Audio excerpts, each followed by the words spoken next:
On va à présent rendre hommage à l'une des victimes de la fête Nova. C'est plutôt une artiste israélienne qui a choisi de rendre hommage à Tamar Goldenberg, cette jeune fille assassinée comme d'autres le 7 octobre alors qu'elle était venue danser avec ses amis. Une fresque murale lui a été dédiée et des ateliers de décoration ont même été organisés. Un reportage signé Déborah Benayoun.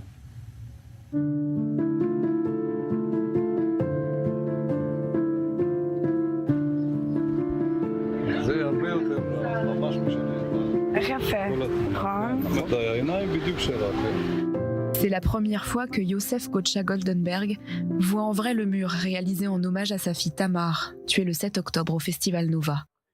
Un mur coloré et pétillant, à l'image de la jeune fille. Chaque enfant est spécial pour ses parents, mais Tamar était très spéciale. Je découvre chaque jour de nouvelles choses qui me donnent l'impression que je ne la connaissais pas à 100%. Elle était très dynamique. Elle avait une joie de vivre incroyable. Je crois même que son père ne savait pas ce qu'elle représentait pour nous. Un rayon de lumière. Elle était si positive, avait un sourire qui valait $1 million. À l'initiative de ce projet, l'artiste Victoria Sarrazin. Ce mur, situé dans le quartier dynamique de Florentine au cœur de Tel Aviv, est celui du salon de beauté où venait régulièrement Tamar et où travaille Hortal. C'est elle qui a sollicité Victoria pour décorer le mur, en hommage à son amie Tamar. Moi, j'ai toujours envie, les gens, je trouve ça injuste quand quelqu'un meurt, que sa mort fasse oublier sa vie. Et donc, j'ai toujours envie, les gens qui meurent, d'aller chercher comment ils étaient vivants et qui ils étaient et pourquoi. Et donc, j'ai rencontré le père et ça m'a encore plus ancré dans la conviction que oui, c'était ça qu'il fallait faire. Ça le touchait, si ça le réconforte une seconde. J'en fais 1000 de murs, tu vois. Parce que je leur ai dit que moi je connaissais pas Tamar et j'avais envie de la connaître pour la peindre. Ils ont commencé tous les deux à me parler d'elle, mais d'elle vivante. Et le père, ça a réveillé des souvenirs en lui. Il me dit mais oui, le dernier message qu'elle m'a envoyé, c'est Boker Tov Sunshine. Donc le projet s'appelle comme ça. Le projet prend ensuite une dimension supplémentaire car Victoria Sarrazin est en contact avec le département des nouveaux immigrants francophones de la mairie de Tel Aviv. Plusieurs ateliers sont organisés avec le ministère de l'Intégration pour impliquer ces franco-israéliens fraîchement arrivés dans le pays. C'est quelque chose de très officiel. C'est d'autant plus sympathique et intéressant que les parents ou les gens qui sont impliqués dans ce genre de projet, là donc ce sont des parents, ça les a terriblement touchés parce que ça donnait un caractère officiel au projet. Le département Olim, ils ont des ateliers. Quand ils ont des ateliers de ce type, ils sont partie prenante, ils m'ont payé le matériel. Ils m'ont payé le matériel et ils m'ont demandé d'organiser c'est le deal, tu vois. Ils me payent le matériel, moi j'organise des ateliers. Et moi j'organise des ateliers et ça m'enchante. Parce que je te dis même pas les bonnes ondes. Une participation active qui touche les proches de Tamar. Je suis content qu'autant de gens participent. Chacun apporte sa contribution, sa couleur, ses pensées, son énergie. Tout le monde veut s'investir. La maman d'une jeune fille qui a été tuée à Nova a aussi voulu participer. Il y a une sorte de lien, de connexion, qui fait mal, mais en même temps, on a l'impression de faire quelque chose pour eux. C'est comme ça que j'ai l'impression d'apaiser ma douleur. Donc ce serait bien que tout le monde le voie et sache qu'il y avait quelqu'un de merveilleux ici. Devant le mur, les passants s'arrêtent, intrigués, et le dialogue s'instaure sur Tamar. זה שלך פה? כן, זה המקום שלי. ותמר הייתה חברה שלך?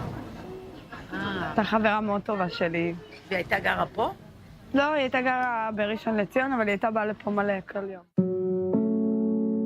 Le 7 octobre, Tamar Goldenberg était avec 2 amis au festival Nova à Reim. Son père la cherche pendant des jours sans ménager ses efforts. Il prend même le risque de se rendre au plus près des combats. Il fait aussi le tour des médias et ratisse la zone sans arrêt de long en large à l'affût du moindre indice qui lui permette de retracer son parcours ce jour-là. Ne trouvant rien les premiers temps, il a d'abord l'espoir qu'elle ait été enlevée et donc toujours en vie. Mais au bout de 2 semaines, des traces d'ADN permettent de conclure à la mort de Tamar. Elle et ses amis ont été tués par un missile RPG tombé sur leur voiture. Les parents des otages ont encore un espoir. Quand ils se lèvent le matin, ils savent pourquoi ils se battent. On me demande pourquoi je ne suis pas avec eux. Je suis avec eux à 100%, mais physiquement, je ne peux pas. Je suis prêt à les aider, mon cœur est avec eux, je comprends leur douleur, mais quand je me lève le matin, je me demande où je vais aller. Sur sa tombe ou à Reim encore une fois? Alors ce mur est un peu un moyen de l'avoir avec eux à tout instant et de la partager avec le monde.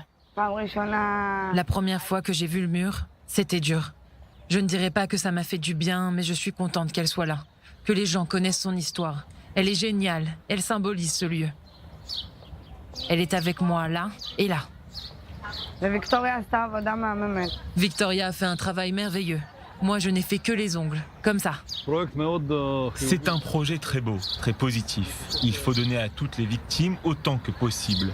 Nous voulons partager nos enfants avec ceux qui ne connaissent cet événement que par les médias. Derrière chaque nom, prénom, date de naissance se cache un monde avec des désirs liés aux choses qu'ils ont faites dans la vie. Et après la concrétisation de ce premier projet, Victoria Sarrazin aimerait poursuivre son initiative. Personne n'est épargné dans ce que nous vivons. Tous les gens qui viennent ont tous dans leurs connaissances, dans leur famille, dans leurs amis, dans leurs proches ou pas, quelqu'un qu'ils ont perdu. Et ils ont tous envie, tout le monde a envie d'honorer les gens qui sont morts et on ne sait pas comment faire. Et ça, c'est une façon colorée, joyeuse et, j'allais dire, facile. C'est une façon en tout cas accessible. Donc j'ai déjà eu des demandes pour honorer d'autres mémoires. D'autres murs de Tel Aviv pourraient donc bientôt immortaliser les visages de ceux qui sont partis trop tôt.